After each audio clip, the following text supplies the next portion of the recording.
அஸ்வினி நட்சத்திர அன்பர்கள் முதன்மையான ஒரு நட்சத்திர அன்பர்கள் கேதுவினுடைய ஆதிக்கம் சர்ப்ப கிரகம் அப்படின்னு சொல்லக்கூடிய அந்த கேதுவினுடைய ஆதிக்கம் இருக்கிறதுனால பார்த்தீங்கன்னா இவர்களை புரிஞ்சிக்கவே முடியாது. அப்படி இருக்கும்போது இவர்கள் செய்ய வேண்டிய வாழ்வியல் பரிகாரம் அப்படின்னு நம்ம ஒன்று சொன்னோம் அப்படின்னு கேட்டிங்கன்னா, வாழ்வியல் பரிகாரமாக இவர்கள் எப்போதுமே தினப்படியாக தினசரி ஒரு ஒரு கடமையாகவே வச்சுக்கணும். தன்னுடைய வீட்டில் விளக்கு ஏற்றுறது, தன்னுடைய வீட்டில் தெய்வ பிரார்த்தனைகளை பண்ணுறது, வருஷத்துக்கு ஒரு வாட்டி வீட்டில் வந்து பார்த்திங்கன்னா ஒரு நவக்கிரக ஹோமம் இதெல்லாத்தையுமே வாழ்வியல் பரிகாரமாக வச்சுக்கணும்.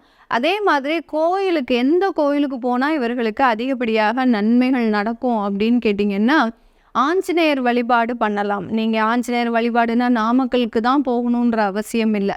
வீட்லேயே தாராளமாக ஆஞ்சநேயர் படத்தை வச்சு ஒவ்வொரு சனிக்கிழமையும் வழிபட்டாலே போதும். நிறைய ஒரு மேன்மைகள் நடக்கக்கூடிய ஒரு அமைப்பு. ஆஞ்சநேயர் வழிபாடு, அதுபோக விநாயகர் வழிபாடு, இந்த 2 வழிபாடையும் இவர்கள் ஒரு பிரசித்தி பெற்ற கோயிலுக்கும் சென்று வழிபாடு பண்ணலாம், அல்லது தன்னுடைய வீட்லேயும் பண்ணலாம்.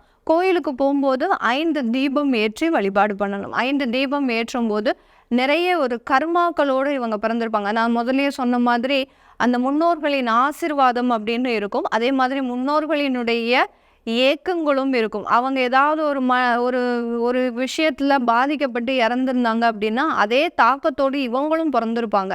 அதனால அந்த கர்மாவை குறைக்கிறதுக்கு அந்த தீப வழிபாடுன்றது இவர்களுக்கு ஒரு முக்கியமான ஒரு விஷயம்.